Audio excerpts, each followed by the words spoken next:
ইয়াউমা ইয়াফিরুল মারউ মিন আখি, মানুষ তার ভাই দেখে পালাবে। আমি নিজের সাথে মিলালাম, আমার ছোট ভাইকে দেখে আমি পালাবো? আমাকে দেখে সে পালাবে?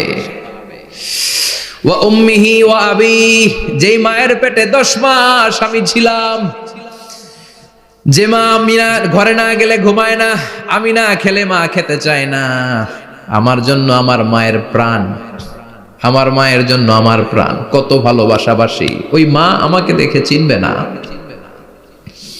আমি নাকি আমার মাকে দেখে চিনব না।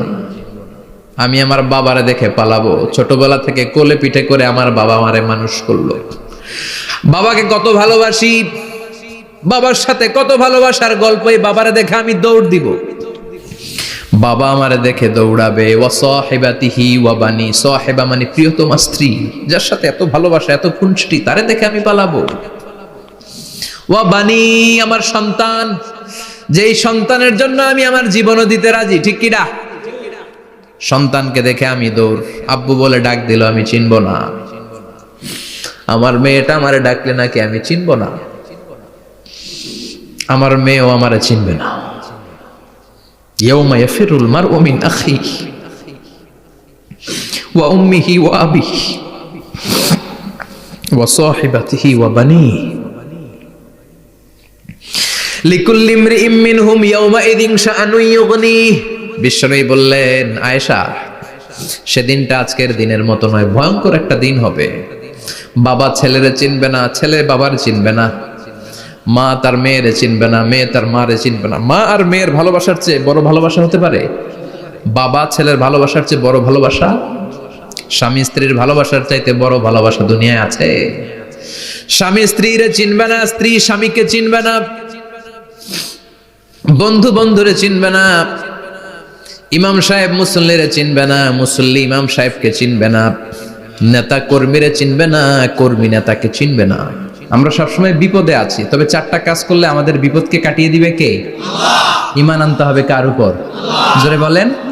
ঈমানের পথে অবিচল থেকে আমার মরণ যেন হয়, ঈমানের পথে অবিচল থেকে আমার মরণ যেন হয়। তোমারই কাছে মিনতি আমার, তোমারই কাছে মিনতি আমার, মহামহিম দয়াময়, ঈমানের পথে অবিচল থেকে আমার মরণ যেন হয়। পড়েন আমিন। চমৎকার দোয়া হয়ে গেছে না? ঈমানের পথে অবিচল থেকে আমার মরণ যেন হয়। আবার পড়েন আমিন। তো যেই ইসলামী সঙ্গীতগুলোর নাশিদগুলোর কথামালা সুন্দর, এগুলো আপনারা গাবেন, এগুলো হৃদয়কে টাচ করে। যেগুলো হৃদয় থেকে লেখা হয় এগুলো হৃদয়কে টাচ করে, যেগুলো হৃদয় দিয়ে বলা হয় এগুলো মানুষের অন্তরে যে টাচ করে, ঠিক কি না? বিশ্বনবী যা বলতেন হৃদয় থেকে বলতেন, প্রাণ খুলে বলতেন, প্রাণ থেকে বলতেন, যেটা মানুষের হৃদয়কে টাচ করত। আবার বিশ্বনবী কথা বলতেন কম, কিন্তু এটার অর্থ ছিল ব্যাপক। বিশ্বনবী বলতেন, উতিতু জাওয়ামিআল কালিম, আমাকে আল্লাহ তাআলা জাওয়ামিউল কালিম দিয়েছে। বিশ্বনবী বলতেন অল্প, বলতেন অল্প, কিন্তু এটার অর্থ ব্যাখ্যা বিশ্লেষণ ভলিউমের পর ভলিউম হয়ে যায়, কিন্তু ব্যাখ্যা শেষ হয় না। সুবহানাল্লাহ। আবার বিশ্বনবী বলতেন, নুসিরতু বিররাবি মাসিরাতা শাহর, আমি যে এলাকায় দাঁড়িয়ে থাকি এলাকার ডানে বায়ে সামনে পেছনে 1 মাসের দূরত্বের রাস্তা পর্যন্ত ওই জায়গায় কোনো কাফের দাঁড়িয়ে থাকলে আমার ভয়ে তার অন্তর থারথার করে কাঁপে। ভয় দিয়ে বিশ্বনবীকে আল্লাহ তাআলা সাহায্য করেছেন। 1 মাস ডানে বায়ে সামনে পেছনে 1 মাসের দূরত্বের ভেতরে যদি কোনো কাফির মুশরিকদের আন্ডা বাচ্চাও থাকে, যত দূরেই থাকুক, বিশ্বনবীর ব্যাপারে তার অন্তরে ভয় আর ধুকধুকানি শুরু হয়ে যায়। সুবহানাল্লাহ পড়েন। এজন্য আমরা বিপদ কাটাতে পারবো না যতক্ষণ না ঈমানদার না হতে পারি। পাক্কা ঈমানদার হতে হবে। ওয়ালা তালবিসু ঈমানাহুম বিযুলমিন, তোমাদের ঈমানকে জুলুমের সাথে মিশ্রিত করো না। জুলুম মানে শিরক, শিরকের সাথে আমাদের কোনো সম্পর্ক নাই। ঈমান হতে হবে পাক্কা ঈমান। ঈমানের সাথে যদি শিরক ঢুকে ওটা কি পাক্কা ঈমান হয়? খালিস ঈমান হয়? মসজিদে যে নামাজও পড়েন, মাজারে যে সেজদাও দেন, এরকম আছে না নাই? মসজিদে যে আল্লাহর কাছে চায়, মাজারে যে বাবার কাছে চায়, আছে না নাই? মসজিদেও দান করে, আবার মাজারে যেও দান করে, আছে না নাই? না, আপনার এই ডবল স্ট্যান্ডার্ডকে থামিয়ে দিতে হবে, এটাকে ব্রেক করে ফেলতে হবে। আপনি চাইবেন শুধু একজনের কাছে, তিনি কে? বিশ্বনবী বলতেন, ইদা সাআলতা ফাসআলিল্লাহ, যখন চাইবা আল্লাহর কাছে চাও। হাত পাতবেন কার কাছে? ওয়া ইদা ইসতাআনতা ফাসতাইন বিল্লাহ, সাহায্য যদি চাও একমাত্র কার কাছে যাবা? আমাদেরকে সাহায্য করতে পারে কে? বিপদে পড়লে উদ্ধার করতে পারে কে? কবরে মাজারে পড়ে থাকা ব্যক্তি আমাদের উদ্ধার করতে পারে? কথা বুঝতেছেন তো? সহজ না কথাটা? এতজনের কাছে যাওয়া যাবে না, এতজনের কাছে মাথা নোয়ানো যাবে না, নোয়াবো এক জায়গায়, তিনি কে? আবার বিশ্বনবী বলতেন, এই শিরিক হচ্ছে আখফা মিন দাবিবিন নামাল, পিঁপড়ার গুটি গুটি পায়ের চেয়েও শিরকটা হলো বড় সূক্ষ্ম।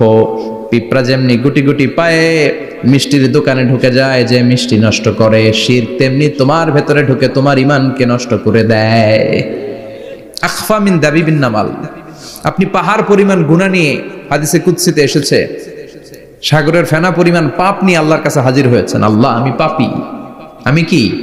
পৃথিবী না জানুক আমি তো জানি, আমি কি পাপ করেছি হায়। পৃথিবী না জানুক আমি তো জানি, আমি কি পাপ করেছি হায়। আমার পাপের করলে বিচার, বাঁচার উপায় নাই আমার।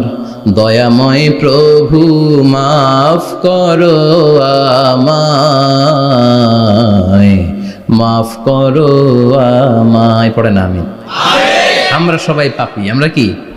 বিশ্বনবী বললেন, কুল্লুকুম খাত্তাউন, তোমরা সবাই পাপী। ওয়া খায়রুল খাত্তাইন আত-তাওয়াবুন, আর এই পাপীদের মধ্যে সবচাইতে ভালো পাপী ওই পাপী যেই পাপী পাপ করার পরে তওবা করে কার কাছে? এজন্য আল্লাহ বললেন, ইয়া আইয়ুহাল্লাযীনা আমানু তুবু ইলাল্লাহি তাওবাতান নাসুহা, তওবার মতো তওবা করো, কান্নার মতো কান্না করো। চোখের পানি এটা একটা খুব পাওয়ারফুল একটা জিনিস, এটা আপনার পাপকে ধুয়ে মুছে সাফ করে দেয়, আপনাকে নিষ্পাপ বানিয়ে দেয়, ঠিক কি না? তো এই বিশাল পাপের বোঝা নিয়ে, পাহাড় পরিমাণ গুনাহ নিয়ে কিয়ামতের দিন যদি আল্লাহর কাছে আপনি হাজির হয়ে যান, ওই পাপের মধ্যে যদি শিরকের পাপ না থাকে, মানে কোনো মাজারে যে সেজদা দেন নাই, বাবার কাছে যান নাই, কোনো মাজারে মানত করেন নাই, মাজারে লাল শালু দেন নাই, মোমবাতি দেন নাই, আগরবাতি দেন নাই, মাজারে মুরগি মানত করেন নাই, এই পাপগুলো করেন নাই, অনেক পাপ আপনার আছে, কিন্তু শিরকের পাপ নাই। কোন পাপ নাই? আল্লাহ বললেন, হাজার কোটি পাপ নিয়ে, পাপের বোঝা নিয়ে, পাহাড় পরিমাণ অন্যায় নিয়ে, গুনাহ নিয়ে যদি আমার সামনে আসো, আর এই গুনার মধ্যে যদি শিরকের কোনো গুনাহ না থাকে, তাহলে আমি আল্লাহ পাহাড় পরিমাণ দয়ার ক্ষমা নিয়ে তোমার কাছে হাজির হয়ে যাব। সুবহানাল্লাহ। এজন্য শিরকের সাথে আমাদের কোনো সম্পর্ক নাই। এই শিরক করলে তার মাফ নাই। ইন্নাল্লাহা লা ইয়াগফিরু আন ইউশরাকা বিহি, শিরক করে ফেললে আর মাফ নাই। এটা ভয়ঙ্কর, এটা ক্যান্সারের চেয়ে ভয়ঙ্কর। ক্যান্সারের অ্যানসার আছে, শিরকের কোনো অ্যানসার নাই। লা ইন আশরাকতা লা ইয়াহবাতান্না আমালুক, যদি তুমি শিরক করো, তোমার রোজা, নামাজ, হজ, যাকাত, জিকির গুলারে বাতিল করে দিবে কে? এজন্য শিরকের সাথে আমাদের সম্পর্ক আছে। এত ওয়াজ আমরা করি, তারপরে অনেক জায়গায় ছবিতে দেখি যে মহিলারা যে মাজারে সিজদায় পড়ে থাকে। এজন্য এটা ছড়ায় দিবেন, এই মাহফিলের কথাগুলো, এই যে রেকর্ড হচ্ছে, এগুলো ছড়ায় দিবেন। গণসচেতনতার দরকার আছে। এই যত আমরা ট্রাই করে যাব, একটা সময় দেখবেন আমাদের এই সকলের একসাথে প্রচেষ্টার ফলে এই শিরক নামক ভাইরাস বাংলাদেশ থেকে আমরা বিদায় করে দিতে পারবো। চিল্লা এখন, ঠিক কিনা? এজন্য আমরা বিপদে আছি, তবে ইমানদার, শিরক ব্যতি রেখে খালেস ইমানের যদি অধিকারী হয়, আমাদেরকে বাঁচিয়ে দিবে কে? দুই নম্বরে ওয়া আমিলুস সলিহাত, কি বলছে মনে আছে তো? ইমান, ইমান আনলে বেঁচে গেলাম। আরেকটা কি? আমিলুস সলিহাত, নেক কাজ, ভালো কাজ। ভালো কাজ শুধু জিকির করার, নামাজ পড়া নাকি? না। আপনি কাউকে পরামর্শ দিলে এটাও ভালো কাজ। ঋণ দিবেন, ঋণ দিলে আপনার মর্যাদা বাড়ায় দিবে কে? অভুক্তকে খাওয়াবেন, বিপদে পড়লে সাহায্যের হাত বাড়িয়ে দিবেন। রাস্তায় দাঁড়িয়ে আছেন, একজন পথ চেনে না, পথ দেখিয়ে দিবেন। এটা অনেক সওয়াব। সূরা ফাতিহা একজনরে পড়ায় দেন, ওই লোক সারা জীবন সূরা ফাতিহা যতবার পড়বে তার একটা পার্সেন্টেজ সওয়াব আপনার আমলনামায় দিবে কে? আল্লাহ। তারপরে মানুষকে টাকা দিয়ে সাহায্য করবেন, অসুস্থ হয়ে গেলে রক্তের প্রয়োজন হলে গায়ের রক্ত দিয়ে সাহায্য করবেন, কবুল করবে কে? আল্লাহ। রক্ত দেয়া অনেক বড় ইবাদত, জানেন এটা? মুমূর্ষু ব্যক্তিকে যদি রক্ত দেন, আপনার এই রক্তের কারণে যদি কারো প্রাণ বেঁচে যায়, তাহলে আপনি কেমন যেন গোটা বিশ্বের সব মানুষের প্রাণ বাঁচিয়ে দিলেন। একজনকে বাঁচানো মানে সবাইকে বাঁচানো, একজনকে মারা মানে সবাইকে মারা। এজন্য বিশ্বনবী বললেন, আল ইনসান বুনিয়ানুম মারসুস, সব মানুষগুলো হলো আল্লাহর পক্ষ থেকে সীসা ঢালাই করা প্রাচীর। একজনকে নষ্ট করা মানে প্রাচীরটাকে ভেঙে দেয়া, ঠিক কিনা? তাহলে ঈমান আনতে হবে কার উপর? আর আল্লাহর সন্তুষ্টির জন্য সৎ কর্ম করতে হবে। তারপরে একে অপরকে ভালো কাজের জন্য পরামর্শ দেওয়ার দরকার আছে না নাই? হক আর সবর, আমরা হকের পক্ষে থাকবো, রাজি আছেন তো? আর আমরা সব সময় ধৈর্যশীল থাকবো, রাজি আছেন? ইন্নামা সাবর ইনদা সাদামাতিল উলা, বিপদের প্রথম ধাক্কায় ধৈর্যটা ধারণ করতে হবে। অনেকে বিপদ আসলে পেরেশান হয়ে যায়, চিল্লা ফাল্লা শুরু করে দেয়, কান্না শুরু করে দেয়, বিলাপ করে। বেশিরভাগ মহিলারা এটা করে, ঠিক কিনা? বিষ্ণুই বললেন, বিপদের প্রথম ধাক্কায় কেমন সবর করলা এটাই দেখার বিষয়। ইন্নামা সাবর ইনদা সাদামাতিল উলা, বিপদের প্রথম ধাক্কায় যে সবর ধরতে পারে সেই আসল সবুর, সেই আসল কি সবুর মানে ধৈর্য ধারণকারী। বিশ্বনবী দোয়া করতেন, আল্লাহ আপনি আমারে ধৈর্যশীল বানান। আল্লাহুম্মা জাআলনি সাবুরা ওয়াজআলনি শাকুরা, আপনি আমারে ধৈর্যশীল বানান, আপনি আমারে শুকরগুজার বানান।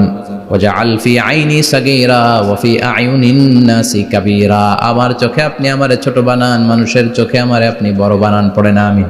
আমিন। আর জোরে পড়েন আমিন। আমিন। চারটা ওয়াজ কাল থাকবে তো? আলামিন ভাইয়ের প্রথমে কি করতে হবে? ঈমান। ঈমানের পরে সৎকর্ম, তারপরে হক আর সবর, এগুলো মেনে চলতে হবে। রাজি আছেন তো? আরো জোরে পড়েন ইনশাআল্লাহ। আসুন আমরা আল্লাহকে ফরমালি থ্যাঙ্কস দেই, শুকরিয়া জানাই, কালিমাতুশ শুকুর পড়ি, আওয়াজ করে আমরা পড়ি আলহামদুলিল্লাহ। পড়েন রব্বানা লাকাল হামদ হামদান কাসীরান তাইয়িবান মুবারাকান ফীহি ইয়া রাব্বি লাকাল হামদু কামা ইয়ানবাগি লিজালালি ওয়াজহিকা ওয়া আযীমি সুলতানিকা লাকাল হামদু বিল ঈমান লাকাল হামদু বিল ইসলাম লাকাল হামদু বিল কুরআন। প্রশংসা করলাম কার? আল্লাহ। জোরে বলেন কার? সব সময় প্রশংসা করতে হবে কার? আল্লাহ। সে আল্লাহর পাঠানো সবচাইতে দামি মর্যাদাবান আসমানি কিতাবের নাম হচ্ছে কি? কুরআন। চিল্লায় বলেন কি নাম? কুরআন। এই যে সূরাতুল আসর তেলাওয়াত করেছে, কোন কিতাবে আছে? কথা বলেন। এই কোরআনটা হচ্ছে নূর, এই কোরআনটা হচ্ছে হিদায়াত, এই কোরআনটা হচ্ছে শিফা, এটা হচ্ছে আলো। এই কোরআন থেকে আলো নিয়ে নিজেদেরকে আলোকিত করতে হবে।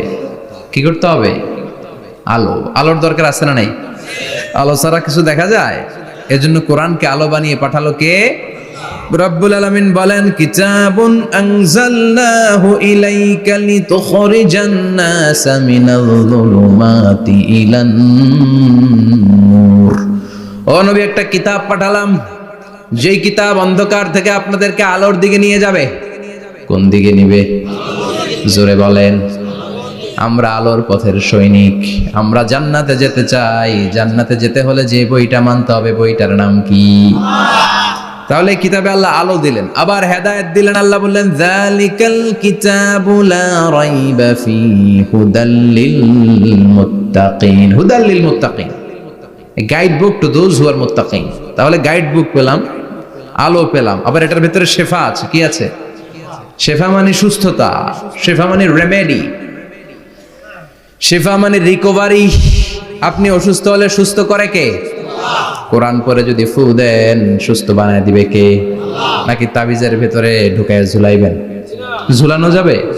পড়তে হবে। কি করবেন? যে ঘরে সূরা বাকারা তেলাওয়াত করা হয় সেখান থেকে শয়তান দৌড়ে পালায়, নাকি যেই ঘরে বাকারা ঝুলিয়ে রাখা হয়?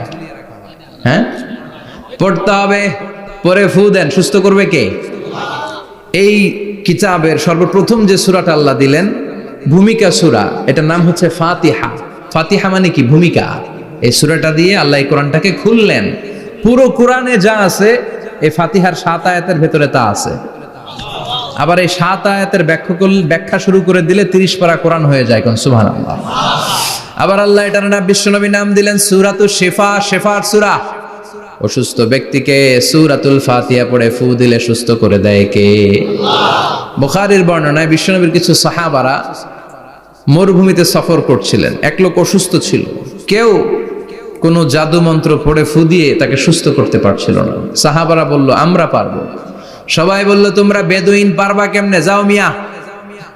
সাহাবারা বলল আমাদের কাছে এমন জিনিস আছে, এটা পড়ে ফু দিলে অসুস্থরে সুস্থ করে কে? আল্লাহ।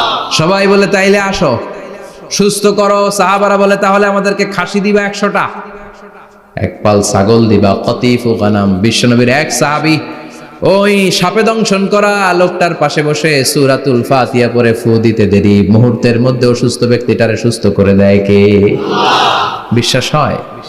হ্যাঁ, বাবুল ইস্তিশফা বিল কোরআন, কোরআন দিয়ে শিফা নেওয়া। কি নেওয়া? শিফা। অসুস্থ হয়েছেন, সূরা ফাতিহা পড়েন, সূরা ইখলাস পড়েন। বিশ্বনবীর হাতে একবার বিচ্ছু কামড় দিল, বিশ্বনবী সূরাতুল ইখলাস পড়লেন, সূরাতুল ফালাক পড়লেন, নাস পড়ে ফু দিলেন, ভালো করে দিল কে? আল্লাহ। আমরাও যারা অসুস্থ, আমরাও যদি ইখলাস ফালাক নাস পড়ি, ফাতিহা পড়ে ফু দেয়, আমাদেরকে ভালো করবে কে? আল্লাহ। বিশ্বাস হয়? বিশ্বাস হয় না কার দেখি? সবার হয়? আল্লাহ আমাদের বিশ্বাস করো, মজবুত করো। আরো জোরে পড়ি আমিন। আসেন আমরা সরাসরি এবার তাফসিরের দিকে যাই। আমি ছোট্ট একটা সূরা তেলাওয়াত করেছি, 11টি আয়াত বিশিষ্ট। সূরাটার নাম সূরাতু আল কারিআহ। কি নাম? সবাই বলেন, সবাই বলেন কি নাম? আল কারিআহ। মাক্কি সূরা। কি সূরা? সবাই বলেন। মনে রাখতে হবে এই যে উনি সূরা আসর থেকে কি বললো, কি পয়েন্টস গুলো নিয়ে যেতে হবে, যে এটা এটা এটা। সূরাতুল কারিয়ার কি পয়েন্টস গুলো কি নিয়ে যেতে হবে, এইটা এটা এটা।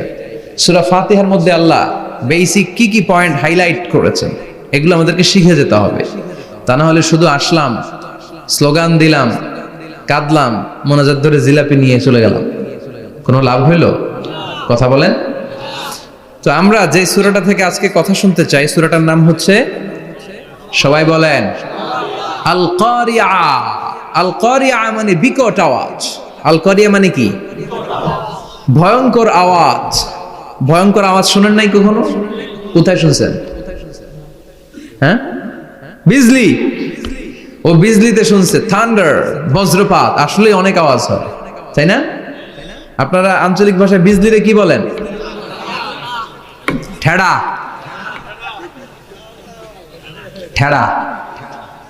বিজলি চমকেছে, ঠিক আছে। তো সে সবচেয়ে ভয়ঙ্কর যে আওয়াজটা তার জীবনে শুনেছে সেটা হচ্ছে ঠেড়া, মানে বিজলি চমকালে যে থান্ডার, ভয়ঙ্কর আওয়াজ। আর কে কি আওয়াজ শুনছেন ভয়ঙ্কর জীবনে? হ্যাঁ, কই শুনছো? কও কিসে? বানসিরিক, ঠেড়ার ডুপ্লিকেট ভার্সন বানসিরিক। আলামিন ভাই, আপনি সবচেয়ে ভয়ঙ্কর আওয়াজ কোথায় শুনছেন শুনি? মানে সবচেয়ে ভয়ঙ্কর আপনি আওয়াজ জীবনে কোথায় শুনছেন?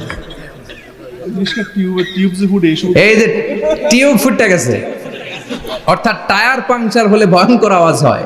চমৎকার আসলে। তো রিক্সার টায়ারের চেয়ে ট্রাকের টায়ার পাংচার হলে আরো ভয়ঙ্কর আওয়াজ শুনছেন?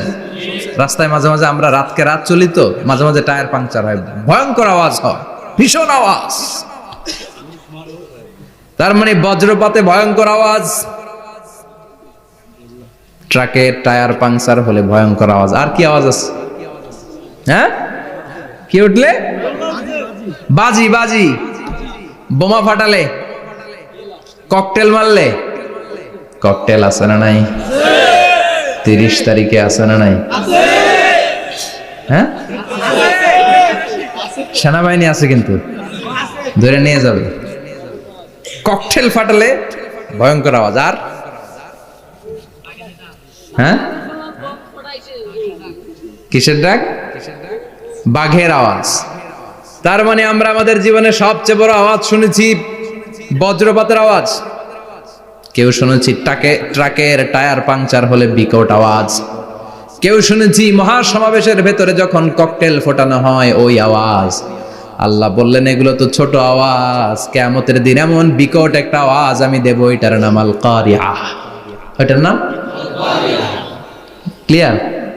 বুঝা গেছে? ওই আওয়াজ দুনিয়ার আওয়াজের মতো না। মাঝে মাঝে বাতাসের ধাক্কায় দরজা সাটাস করে লাগে, আওয়াজ হয় না? টায়ার পাংচার হলে আওয়াজ হয়। দপ্তরি যখন ছুটির ঘন্টা দেয়, ঘন্টার সামনে দাঁড়ালে ভয়ঙ্কর আওয়াজ আছে না? নাই? ট্রাকের টায়ার ব্রাস্ট হলে আওয়াজ হয়। হাতুড়ি নিয়ে লোহার মধ্যে আঘাত করলে, পাথরে আঘাত করলে আওয়াজ আছে না? নাই? এগুলো দুনিয়ার আওয়াজ।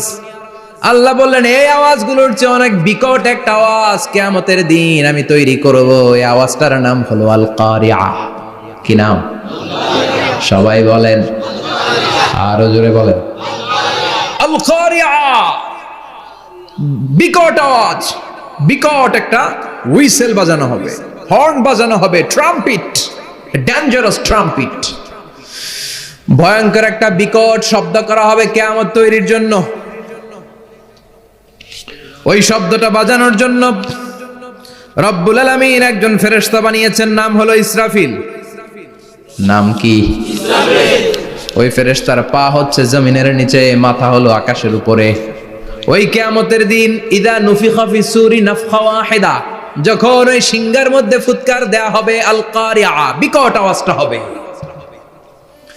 এই ফেরেশতার নাম হচ্ছে মালাকুস সূর, সিংহার ফেরেশতা। এই ফেরেশতার নাম ইসরাফিল। ফেরেশতার নাম সবাই বলেন। এই বিশাল ফেরেশতাকে তিনটা হুইসেল দেওয়ার জন্য আল্লাহ বানিয়েছেন। কয়টা? সবাই বলেন। তার ডিউটি হচ্ছে তিনটা হুইসেল দিবে, হর্ন বাজাবে তিনটা। গাড়িতে সামনে জ্যাম হয়ে গেলে ড্রাইভাররা কি করে? হর্ন দেয়। সে একটা হর্ন দিবে, একটা হুইসেল দিবে, একটা ট্রাম্পিট বাজাবে। ওইটাকে আরবিতে বলে সুর। ইদা নুফিখা ফিস সূরি নাফখাতান ওয়াহিদা, যখন তিনি প্রথম হুইসেলটা বাজাবেন, রব্বুল আলামিন ওনারে বানালেন তিনটা হুইসেল দেওয়ার জন্য বিশাল আকৃতির ফেরেশতা। এই ফেরেশতাকে সৃষ্টি করার পর থেকে দুই ঠোঁটের মাঝখানে হুইসেলটা নিয়ে ফেরেশতা আল্লাহর আরশের দিকে তাকিয়ে আছে। He is just waiting for the green signal. আল্লাহর অর্ডার কখন আসবে, আসলেই একটা ফু দিবে। সুবহানাল্লাহ কইবেন না? এই ফুটা দেওয়ার জন্য সে এখনো, ঠিক যে মুহূর্তে আমরা এখন তাফসীর শুনছি সেই মুহূর্তে ইসরাফিল কি করতেছে? দুই ঠোঁটের মাঝখানে ওই হুইসেলটাকে রেখে জাস্ট অবজার্ভিং দ্য আরশ, আরশের দিকে তাকিয়ে আছে। যখন আল্লাহ বলবে শুরু করো, প্রসিড, মুহূর্তের মধ্যে হুইসেল বাজাবে। আর ওই হুইসেলের আওয়াজটাকে আরবিতে বলে আল কারিআহ। কি বলে? বুঝতে পারছেন এবার? সহজ হয়ে গেছে না? নরম হয়ে আসতেছে না সূরাটা? আল কারিআহ তার মানে বিকট আওয়াজ, বিকট হর্ন বাজানো হবে, ট্রাম্পিট দেয়া হবে, বিকট হুইসেল দেয়া হবে। এই আওয়াজটা দুনিয়ার দপ্তরির ঘন্টা বাজানোর আওয়াজের মতো না। এই আওয়াজটা ট্রাকের টায়ার পাংচার হলে যে আওয়াজ ওইটার মতো না। বৃষ্টির সময় বজ্রপাতের যে আওয়াজ ওইটার মতো না। ওই আওয়াজটা পৃথিবীর বুকে সবচাইতে ভয়ঙ্করতম আওয়াজ। ঠিক কিনা? ভয়ঙ্কর একটা আওয়াজ হবে, বজ্রনিনাদ, মহাপ্রলয়ের আওয়াজ। ওই একটা আওয়াজে সব লন্ডভন্ড হয়ে যাবে, একটা আওয়াজে সব লন্ডভন্ড হয়ে যাবে। এজন্য ওই আওয়াজটাকে ডেডিকেট করে আল্লাহ কোরআনে একটা সূরা দিয়েছেন। সূরাটার নাম, কথা কয় না, কি নাম? আল কারিআহ। আল কারিআহ মানুষের দৃষ্টি আকর্ষণের জন্য আল্লাহ এই শব্দটাকে সূরার প্রারম্ভে 3 বার বললেন। কয়বার? গুরুত্বপূর্ণ কথা কয়বার বলতে হয়? বিশ্বনবী কোন কথায় যখন এমফাসাইজ করতেন, গুরুত্ব দিতেন, তিনি কয়বার বলতেন? এই সূরাটা নাজিল হয়েছে মক্কায়। মক্কার কাফির মুশরিকরা যেন ওই কিয়ামতের ভয়ঙ্কর দৃশ্যটা বুঝতে পারে, এজন্য আল্লাহ 3 বার বললেন আল কারিআহ, তারপরে মাল কারিআহ, তারপরে ওয়ামা আদরাকা মাল। সবাই বলেন, প্রথমে বললেন আল, তারপরে মাল, ওয়ামা আদরাকা মাল। 3 বার বললে মানুষ 3 বার তাকাবে না। আল কারিআহ, মাল কারিআহ, আবার তাকাইছে ওয়ামা আদরাকা মাল কারিআহ। 3 বার বলে তাদের অ্যাটেনশনকে গ্রো করা হচ্ছে, কারণ সামনে আরো জরুরি কথা আছে। সুবহানাল্লাহ বলেন। ওই দিনটা বড্ড ভয়ঙ্কর দিন, কিয়ামতের দিন। কিসের দিন? এই ছোট্ট 11টা আয়াত বিশিষ্ট সূরার মধ্যে আল্লাহ কিয়ামতের নকশা এঁকে দিয়েছেন। কি এঁকেছেন? কিয়ামতের প্রামাণ্য ধারাবাহিক বর্ণনা আল্লাহ তুলে ধরেছেন এই সূরার ভেতরে। আল্লাহু আকবার। আল্লাহ বললেন আল কারিআতু মাল কারিআতু ওয়া মা আদরাকা মাল কারিআ। ও নবী, আপনি জানেন না কি আল কারিআ মানে কি? ভয়ঙ্কর আওয়াজ, বজ্রনিনাদ। ওই ইসরাফিল 3টা ফুৎকার দিবে। চিৎকার করে বলেন কয়টা? প্রথম ফুৎকারের নাম নাফখাতুল ফাজা, বিকট এক ফুৎকার। ওই ফুৎকার দেওয়ার সাথে পুরো পৃথিবীটা লন্ডভন্ড হয়ে যাবে। এক ফুৎকারের আওয়াজে পৃথিবীর আকাশ ভেঙে খান খান হয়ে যাবে, তারাগুলো ছিটকে পড়বে, চন্দ্র সূর্য আলোহীন হয়ে যাবে, সাগরের পানির মধ্যে দাউ দাউ করে আগুন জ্বলতে শুরু করবে, মানুষগুলো বিক্ষিপ্ত পতঙ্গের মতো নিক্ষিপ্ত হবে, টাওয়ারগুলো ভেঙে ভেঙে পৃথিবীর উপর পড়বে, পৃথিবীর বিশাল বড় বড় পাহাড়গুলো তুলার মতো ধ্বনিত হয়ে বাতাসের মধ্যে ভাসতে থাকবে। এটা হচ্ছে আল কারিয়া। মাল ওমা আদরাকা মাল। আবার আল্লাহ বললেন ইযা যুলজিলাতিল আরদু জিলজালাহা ওয়া আখরাজাতিল আরদু আসফালাহা। ইসরাফিল যখন প্রথম ফুৎকার দিবে, পুরো পৃথিবীর মধ্যে কাঁপাকাঁপি শুরু হবে। কাঁপাকাঁপি রে আপনারা কি বলেন? ভূমিকম্প দেখছেন নি? দেখছেন কেউ? সব কাঁপে না? নিজেরাও কাঁপি। কিয়ামতের কাঁপাকাঁপি কি আমরা যেই কাঁপাকাঁপি দেখছি এটার মতো? সুনামির কাঁপাকাঁপির মতো না, ভয়ঙ্কর একটা কাঁপাকাঁপি। পুরো পৃথিবী ভাইব্রেশন শুরু হয়ে যাবে, শেকিং করবে পুরো পৃথিবীটা। পৃথিবীটা ফেটে চৌচির হয়ে ভেতরের গরম লাভা বের হবে। সাগরের মধ্যে পানি আছে, সাগরের পানির মধ্যে দাউ দাউ করে আগুন জ্বলবে। আগুন জ্বললে কি দিয়ে নিভান? কথা কন। পানি। আর ওই পানির মধ্যেই আগুন। পানিকে বৈজ্ঞানিক ভাবে বলে H2O। কি বলে? এই H2O নিয়ে কত কাণ্ড, হ্যাঁ, এই দেশে। আল্লাহ হেদায়েত দাও। আসরে পড়ে না আমিন। তার মানে হাইড্রোজেন থাকে দুইটা, হাইড্রোজেনের 2টা মলিকিউল আর অক্সিজেনের 1টা মলিকিউল। তো এই 2টা গ্যাস একসাথে হলে পানি হয়ে যায়। কিন্তু একসাথে আমরা বানাতে পারি? বানিয়ে পাঠাইছে কে? কথা বলেন কে?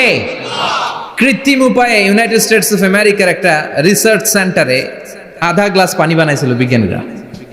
কয় গ্লাস? হাইড্রোজেনের 2টা মলিকিউল আর অক্সিজেনের 1টা মলিকিউলকে মিঙ্গেল করে আর্টিফিশিয়াল ওয়াটার তারা বানিয়েছিল। এতে বাংলাদেশি টাকায় খরচ করেছে প্রায় 3 কোটি টাকা।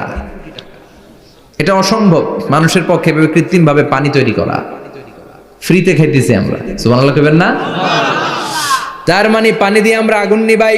পানির মধ্যে 2টা গ্যাস, একটা হলো হাইড্রোজেন আর একটা হলো অক্সিজেন। এই গ্যাস 2টা দিয়ে আবার আগুন নেভানো যায় না। এই গ্যাস 2টা আলাদা হলে এগুলো আবার আগুন জ্বালায়। সুবহানাল্লাহ কোন। তার মানে কিয়ামতের দিন পানি আর পানি থাকবে না, পানির মিশ্রিত 2টা গ্যাসকে আল্লাহ আলাদা করবে। ফলে পৃথিবীর ভেতরে থাকা আগুনগুলো বের হয়ে আসবে, গোটা সাগরের মহাসাগরের পানিগুলো দাউ দাউ করে জ্বলবে। এজন্য আল্লাহ বললেন আল কারিআতু মাল কারিআতু ওয়া মা আদরাকা মাল কারিআ ইয়াউমা ইয়াকুনুন নাসু কাল ফারাশিল মাবথুস। সেদিন মানুষগুলো পতঙ্গের মতো নিক্ষিপ্ত হবে। ওয়া তাকুনুল জিবালু কাল ইহনিল মানফুশ। তুলাকে ধ্বনিত করা হলে ছোট্ট ছোট্ট তুলার কণা বাতাসে যেমনে ভেসে বেড়ায়, পৃথিবীর বড় বড় পাহাড়গুলো এরকম বাতাসের মধ্যে মেঘের মতো ভাসতে শুরু করবে। সুবহানাল্লাহ বলেন। তুলা পিটায় না এমনি? পিটালে দেখবেন কিছু পাতলা তুলার কণা বাতাসের মধ্যে ভেসে বেড়াচ্ছে। এটা ফু দিলে আরো উড়ে, বাতাস পাইলে আরো উঠতে থাকে, কই যে যায় নিজেও জানে না। ছেড়ে নাই। পাহাড়গুলোর কে এরকম তুলার মতো ধ্বনিত করবে কে? মানুষগুলোকে বিক্ষিপ্ত পতঙ্গের মতো নিক্ষিপ্ত করে দিবে কে? আমরা আর এরকম শক্ত হয়ে বসে থাকতে পারবো না। পৃথিবীর সবকিছু, পৃথিবীর সেন্টারে একটা জায়গা আছে, ওটা টানে, কেন্দ্রের দিকে টানে। এটা গ্র্যাভিটেশনাল ল বা পাওয়ার বলে, মাধ্যাকর্ষণ শক্তি। এই যে এটা বসে আছে, টেবিল বসে আছে, আমরা বসে আছি, এই পাওয়ারটা না থাকলে আমরা ছিটকে যেতাম, আমরা ছিটকে পড়তাম। সেদিন এই মাধ্যাকর্ষণ শক্তির বলকে ভেঙে খান খান করবে কে? মানুষগুলো নিক্ষিপ্ত হবে, একজন ওইদিকে, আরেকজন ওইদিকে, আরেকজন ডায়ানে, আরেকজন বায়ে। কে কোন দিকে যাবে তারা নিজেরাও জানে না। আল্লাহু আকবার। এজন্য আল্লাহ বললেন কাল ফারাশিল মাবসুস, পতঙ্গের মতো আলো জ্বালালে আলোর ভেতরে পতঙ্গগুলো যেমনে এদিক থেকে ডান থেকে বাম